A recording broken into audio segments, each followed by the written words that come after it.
Assalamualaikum and hi everyone. Alright, so we are from group 5. We present the chapter 8, which is Sociocultural Diversity.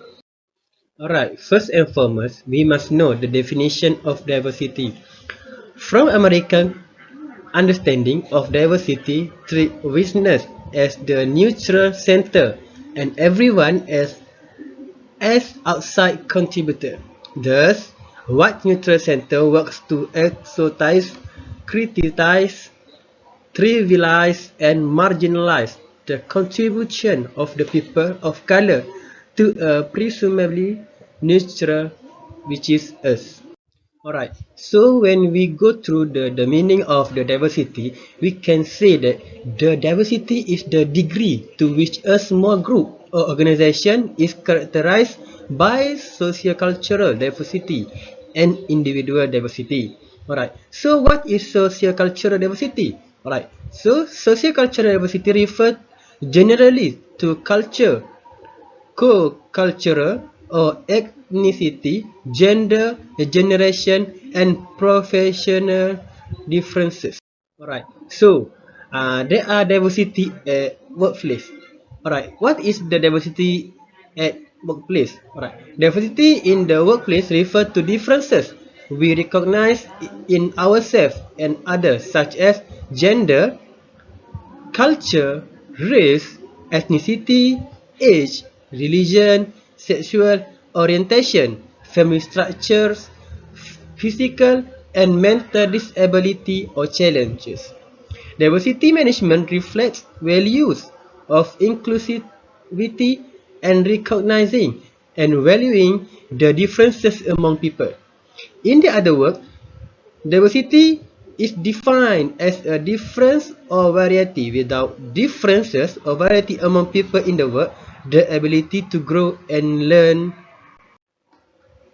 would be limited. Alright, basically there are 4 layers of diversity that we can see. Firstly is personality, next internal dimension, next external dimension, and lastly organizational dimension. So I take for example, which is for the internal dimension. For example is race, age, gender, sexual orientation, physical ability, and ethnicity. Next, for the external dimension, for example, which is religion, marital status, income, personal habits, geographic location, education background, and appearance. There are a lot of example of external dimension.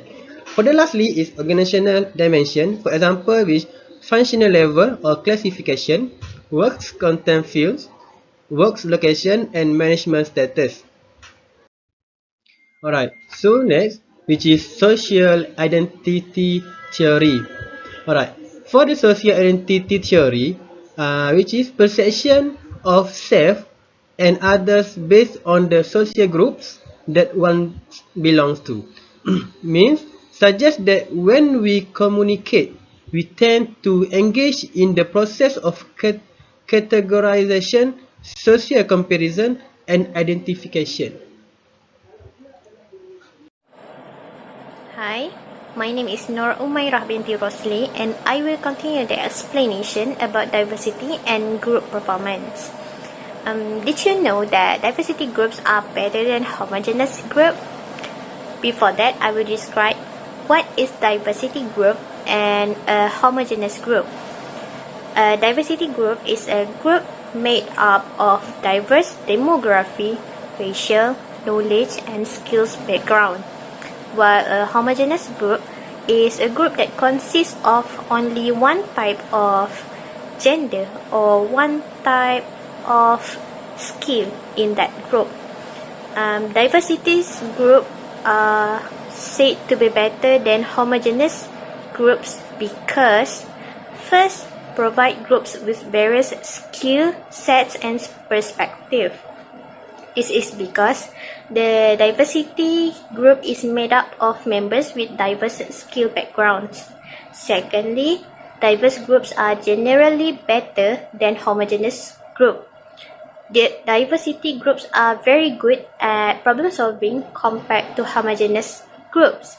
This is because the diversity group is made up of members who have a wide range of skills in particular. Therefore, other members who do not have expertise in particular field can derive such benefits and skills from expert members. Problems that arise can also be solved easily because of the members who have various expertise in problem solving. Next is homogeneous groups. Homogeneous groups are not as good as diversity groups because, firstly, can create process loss which is due to lack of clear communication, differing expectation, and negative attitudes towards other members. This is because members of a homogeneous groups do not have extensive views and knowledge. Group members are also mostly having negative attitude towards others member as a result of their views or decision not being accepted. Secondly, can also adversely influence group cohesion, commitment, and communication. Due to the negative attitude by some homogeneous group members, it will affect the communication and commitment of other members toward the group. There are 4 types of diversity, which is cultural diversity, gender diversity, generational diversity, and professional diversity. First is cultural diversity. To know about the cultural diversity, we need to first know the meaning of culture. So what does culture mean? Culture is an integrated system of beliefs, values, behaviors, and communication patterns that are shared by those socialized with the same social group.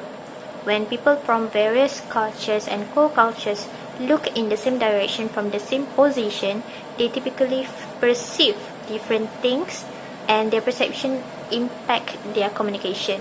For example, from an Euro-American perspective, talking in small groups is considered suitable.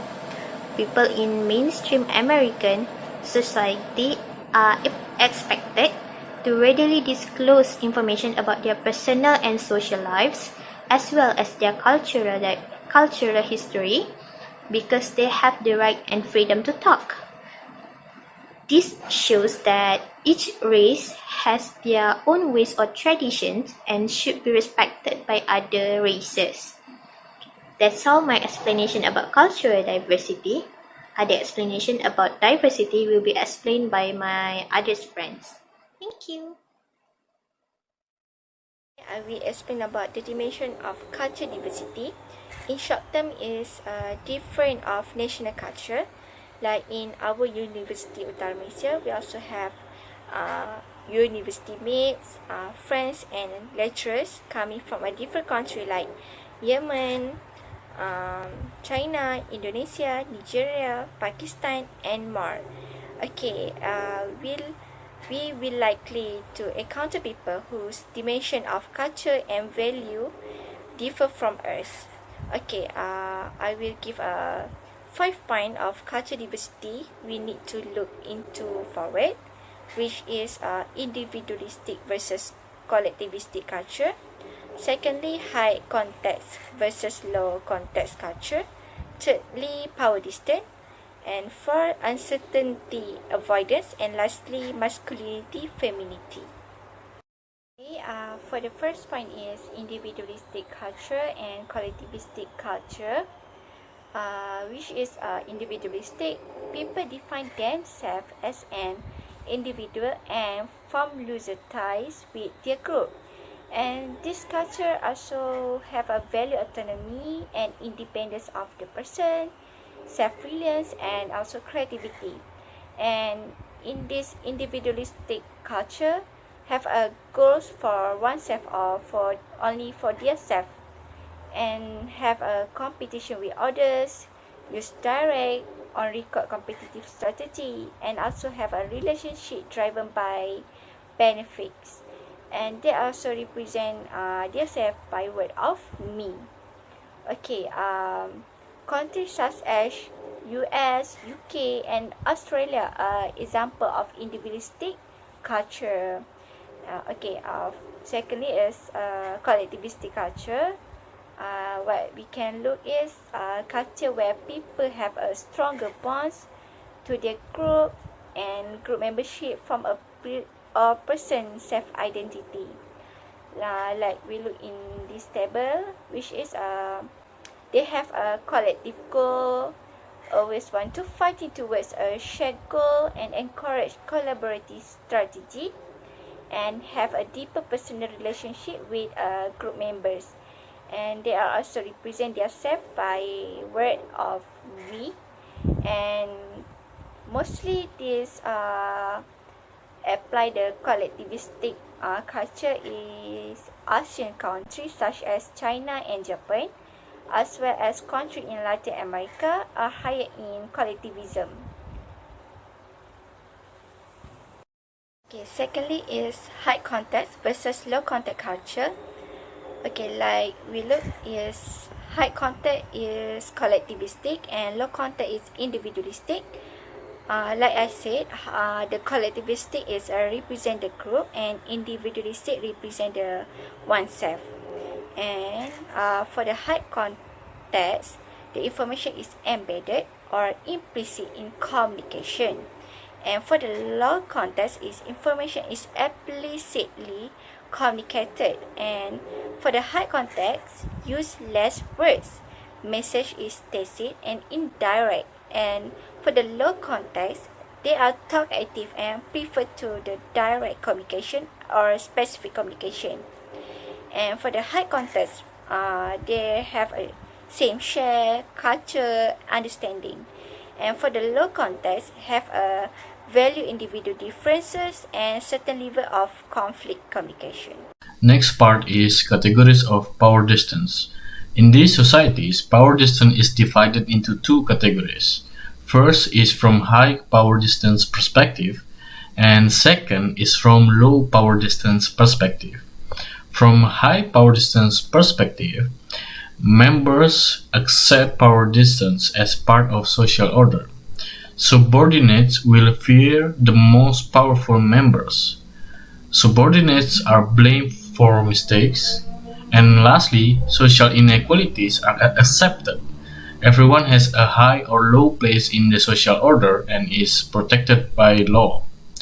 Meanwhile, from low power distance perspective, power is accepted only where it is necessary to give. Subordinates are considered as older and more experienced colleagues. The system is blamed for mistake. And lastly, everyone should have equal rights. For the next part is uncertainty avoidance. Uncertainty avoidance refers generally to the degree to which a culture is comfortable with or tends to avoid ambiguity and uncertainty. In other words, uncertainty avoidance is how culture differ on the amount of tolerance they have of unpredictability. There are two parts in terms of uncertainty avoidance. The first part is low uncertainty avoidance. This part involves people more willing to accept risk of the unknown, less structured organizational activities, fewer written rules, and tend to be more ambitious and are high risk takers. The second part is high uncertainty avoidance. This part essentially implements high need for security, structured organizational activities, more written rules, and less managerial risk-taking, whereby tend to remain longer with present employer. For the last part is masculinity, femininity. This part focuses on the degree to which a culture favors values that have been traditionally defined as feminine or masculine, and refers to the expected gender roles in a culture. Moreover, this dimension focuses on how extent to which a society stresses achievement or nurture. Masculinity is seen to be trait which emphasize ambition, acquisition of wealth, and differentiated gender roles, while femininity is seen to be the trait which stress caring and nurturing behaviors, sexuality equality, environmental awareness, and more fluid gender roles. As we can see, in masculine culture, gender roles tend to be more rigidly differentiated, and traditional masculine values, for example, achievement, assertiveness, and competition, are valued. While in feminine culture, gender roles are less sharply differentiated. And lastly, most feminine attributes like nurturing, connection, and rapport that become very high valued for society. I will continue this presentation with gender differences. A cultural approach to understand gender differences suggests that women and men grow up in gendered world. As a result of socialization into different communication cultures, women and men adapt distinct communication styles and strategies because women and men speak with different communication styles. The interaction within a group can be thought as a cross-cultural communication. Some features of women communication style are they have a relational orientation that is participatory, interactional, and collaborative, and they may concern with social interaction and will work to maintain it. They use a high level of politeness and more likely to compromise. Women also like to ask questions and agree with others. About some features of men's communication styles are they tend to use autocratic styles of leadership. They are more likely to compete in task-oriented conflict situations. They tend to challenge others' statements and or they frame others' members' argument. That's all about the gender differences. Now I will continue explaining about the generational diversity. Into this organization, we usually have team members from different generations. Each generation have their own life experience and also their own values. Okay, we have four generation which is seniors, baby boomers, generation Zers, and generation years. So firstly, we will look for seniors. Okay, the seniors were born between 1920 and 1943. The life of seniors was shaped by the New Deal and World War II.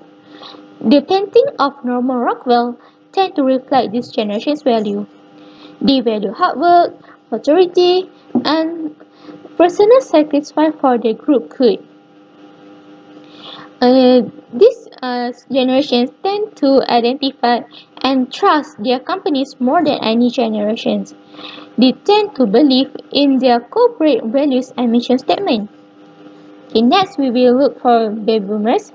Baby boomers were born between 1943 and 1960. The life of the baby boomers was shaped by the Vietnam War. They are the largest generation in US history and constitute about 40% of the workforce. The Vietnam War divided this generation and still does today. Members of this generation tend to be competitive and team-oriented. The boomers are the TV generation. They got and continue to get most of their information from the television. Their team approach to work popularized creative group process such as brainstorming and also nominal grouping. Despite of their competitiveness, boomers are concerned with social economic justice. Their generation spawned civil rights movement for women and people of color. Next, we will look for Generation Zers. Generation Zers were born between 1960 and 1980. The life of Generation Zers were affected by two-income families, high divorce rate, and the popularization of the term latchkey children. Generation Zers became the cable televisions and video game generation. There is the generation that is skeptical about the value of liberal art degrees. In many cases, they become burdened by the large student loan debt. They saw the beginning of globalization, which produced mergers, downsizing, and the outsourcing of what were once secure career jobs. This generation seek a more balanced life with less emphasis on career. They, they expect to work for a number of different companies in their lifetimes, and they find it normal to be a member of multiple work groups in the organization. However, they feel that establishing a trust interpersonal relationship through face-to-face communication is the first necessary step to build a good work a good work group. Okay, now we will for generation years. Generation years were born between 1980 and 2000. Generation years are defined by innovative change in communication technology.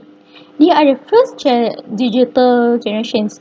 Cell phones, iPods, and cyber social networks such as Facebook and MySpace shape shape much of their communicative life. These generations seamlessly merge with work and home. They're comfortable working from their laptop in any space, home, or coffee house. Likewise, they are comfortable maintaining in their social network using their laptop and cell phone while they work. This is the first generation to truly work in virtual group. They are adept from forming a diverse work team that is scattered in the time and space across the planet. They have developed entirely a new communication language for text message. Example, LOL, which means laugh of loud. They are not competitive as the boomers and not skeptical as the Generation Z. They are idealistic and expecting to be involved in work that, that they enjoy, work that is only a part of their life and many times not most important part. They are used to be closely supervised first by helicopter parents and then by workplace technology that tracks their every word and footstep. They are used to be connected 24/7 with their workplace and their friends. Their approach to work group is use technology to accelerate the problem solving process. They do not go to library and the library comes to their phones or computer. Okay, that's all about the generational diversity. Okay, now I will talk about the profession diversity. Professional diversity can include such factors as tenure within the organizations or one's area of professional expertise or functional area of responsibility within the organization. To compete effectively, organizations increasingly are forming project teams which demand interactions among employees with different functional backgrounds. There are growing recognition that can be productively of collaborative often come from difference of interacting with the other and not this with the same one. Some have argued that cultural, gender, and maybe the low in job related. It suggested that factors such as tenure within an organization and one's work of professional backgrounds are more job related and may be a major source of diversity within the teams. Factors associated with social cultural diversity may be form of context of more general social relationship and compared with tenure and department membership may be less associated with team objective. Although we would not want to diminish the influence of factors such as gender, race, and age of group communication, it is important to recognize that professional differences and tenure within an organization can be important sources of team diversity. The essence of cross-functional teams is that individuals with different professional backgrounds have been brought together because of their unique expertise. For example, when a person from IT and from research and development look for same point in the same direction, they are likely to see different things. Persons from sales or marketing are likely to have perspectives which are distinct from those people with an engineering background. Group members with different professional backgrounds are likely to have different knowledge base, different skills, and different perspectives on organization's history. For example, Department of Communication now frequently compromise former professions from public relations, journalism, and advertising as well as persons with traditional academic background. These differences are likely to increase chances of intra-group conflict. That's all about the profession diversity.